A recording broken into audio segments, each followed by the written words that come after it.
Questions 39 through 42 refer to the following talk about video rentals. Like most other businesses, home video consists of 3 segments. They are first production, second distribution, and finally retail. When companies produce pre-recorded cassettes and DVDs, that's production.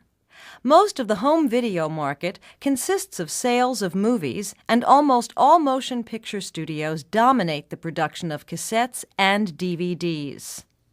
Just as an example, 2/3 of video cassette and DVD sales come from the 10 largest studios, and 20th Century Fox and Columbia occupy the first and the second place.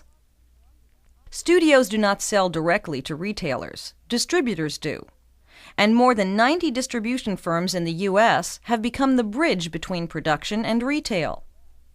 Cassette and DVD distributors make it easy for retail stores to become a video rental outlet.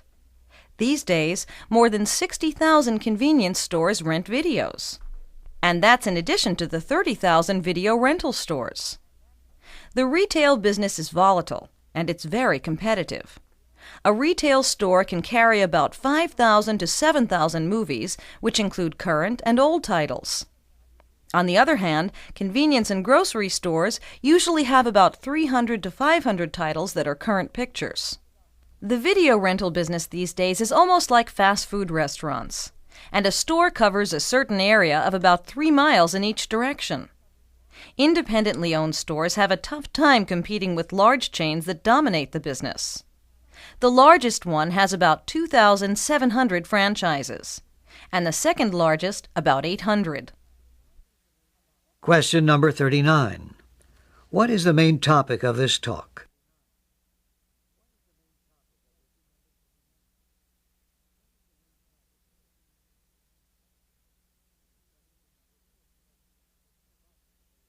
Question number 40. Approximately how many retail outlets rent videos?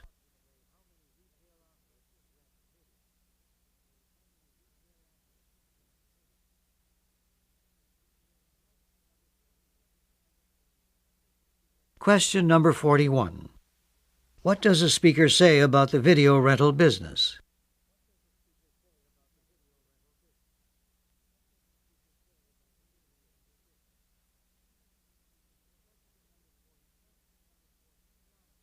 Question number 42. Who dominates the video rental business?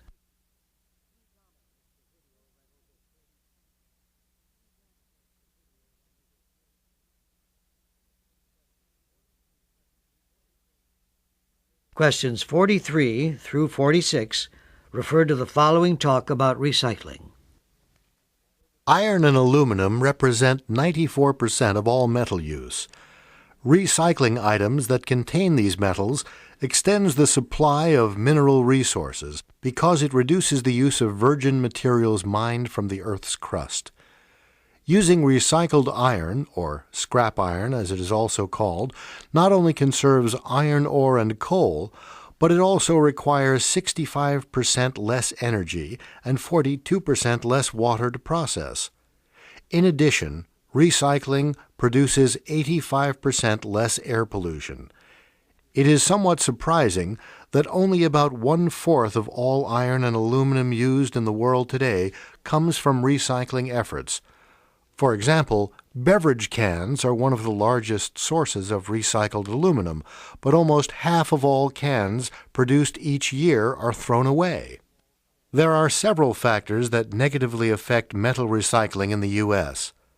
The fact that the U.S. metal industry has not modified its equipment to process recycled metals is one of them. Another is that most Americans have a throwaway mentality. They have been conditioned to throw things away. Manufacturers promote this lifestyle through advertising because it increases short-term consumption, but they neglect to take into account the long-term environmental costs. Consumers pay for these costs in the form of taxes and have no easily identifiable reason to recycle.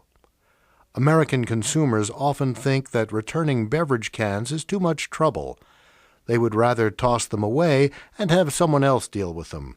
Merchants don't like having returned metal cans in their stores.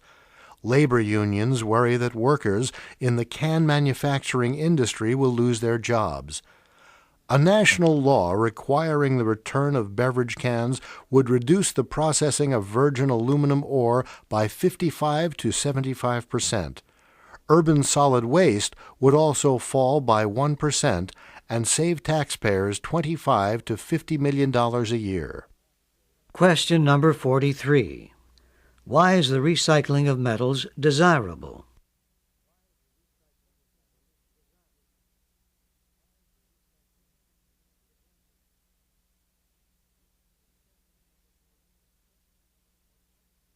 Question number 44. What is the proportion of iron and aluminum that comes from recycling?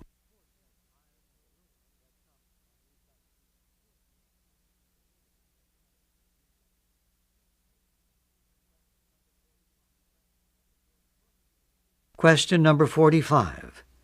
According to the speaker, why do American consumers often fail to recycle?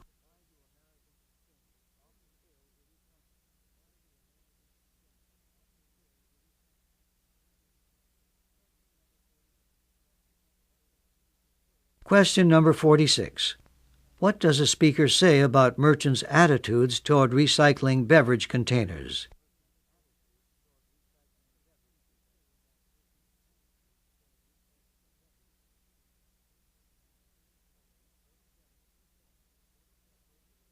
Questions 47 through 50 referred to the following talk about roses. There is little doubt that roses are one of the most preferred and best-loved flowers in almost all climate zones. Most lose their leaves in the fall, but some can be evergreen in very mild climates. Centuries of cultivation have created an amazing array of flowers of every form and color. The smallest are a foot high, with flowers as small as a thumbnail. The largest bloom with flowers as big as a salad plate. Red, pink, and white are the traditional colors, but orange, yellow, black, and purple also can be found in the gardens of devoted growers. Growing these shrubs is not complicated if their type and variety are suitable for the climate zone. Each year, the American Rose Society publishes ratings of roses on the scale from 1 to 10, and the higher the rating, the better the rose. The highest-rated roses grow in most climates, but those with low ratings do well only in certain regions of the country. In areas with cool summers, roses with a great number of petals should be avoided because they often fail to open. Also, dark-colored roses don't do well because they do not develop their full color. In hot summer areas, roses can grow in any garden, but their flowers open soon after they bud, and the color of their petals fades quickly. Roses bloom best during the spring and fall, and flower production falls during intensely hot summers. In areas with cold winters, some of the marketed roses are not hardy enough, and special protection is needed to assure that they survive from winter to winter. To determine which roses are best suited for a particular climate, a novice gardener may want to take a trip to a municipal garden or an established private rose garden. Obviously, the varieties of shrubs found there will perform well in that climate zone. Question number 47. What is the main topic of this talk?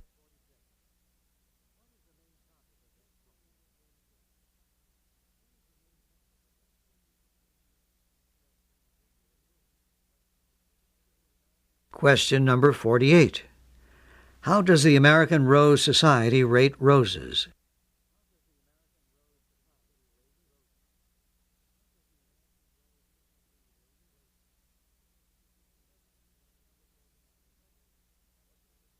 Question number 49.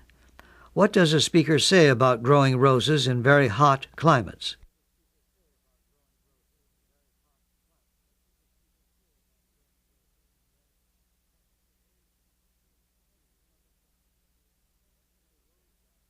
Question number 50.